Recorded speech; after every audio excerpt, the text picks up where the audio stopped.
19 coulomb. E क्या है? This is the electric field intensity, ठीक है। टाउ जो है दिस इज द रिलैक्सेशन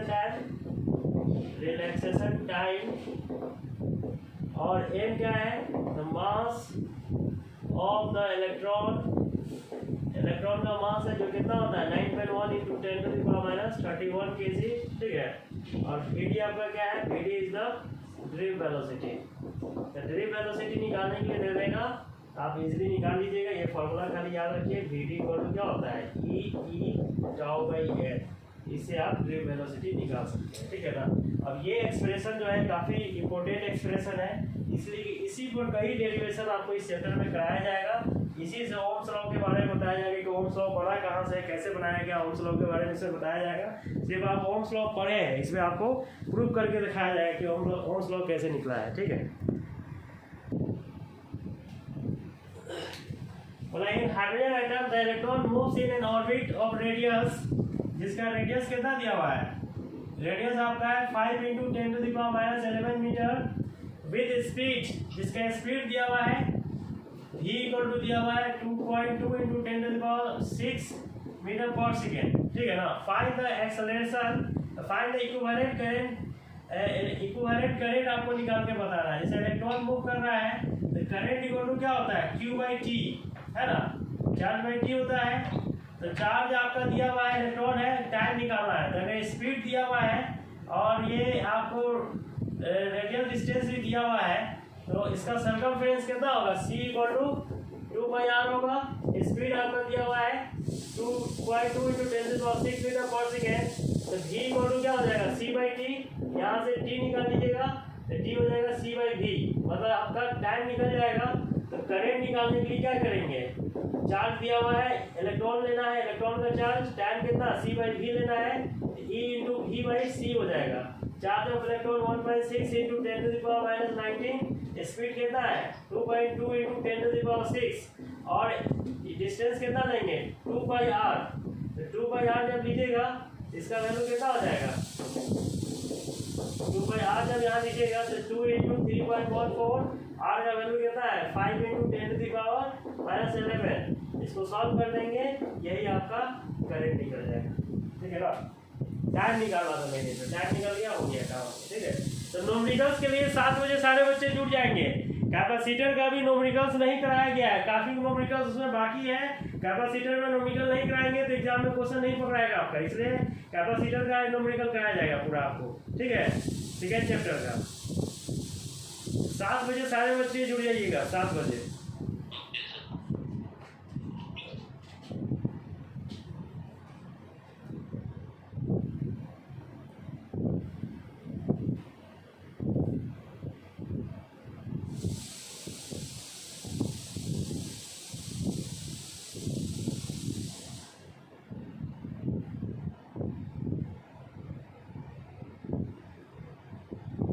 और जिनका क्लास छूट गया है यूट्यूब पर जाके देखेंगे, यूट्यूब पर लेक्चर डला रहा है रोज। आज अभी पढ़ाया वो भी डलाएगा आज लेक्चर, ठीक है ना। सेकेंड चैप्टर का लेक्चर सब डलाएगा आपका। रिवीजन आप लोग वहीं से कीजिए, थ्योरी का रिवीजन वहीं से होगा। हाँ हो गया। ये अरीबा आपके कांटेक्ट में है जोड़ा? अरीबा से कांटेक्ट है आपका? अरीबा का नंबर है? अरीबा का भेज दीजिएगा, तो मेरा नंबर डिलीट हो गया उसका एक्चुअली।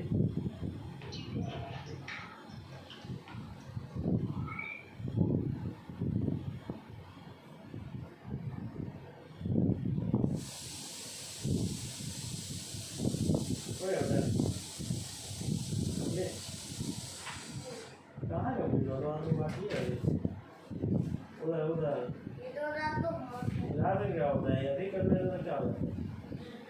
पढ़ाई चोर होती है, पढ़ाते हैं तो इसका क्या होता है? तुम अभी कंप्लीट करो, तो रात के जितना पड़ेगा उसका नहीं जाते।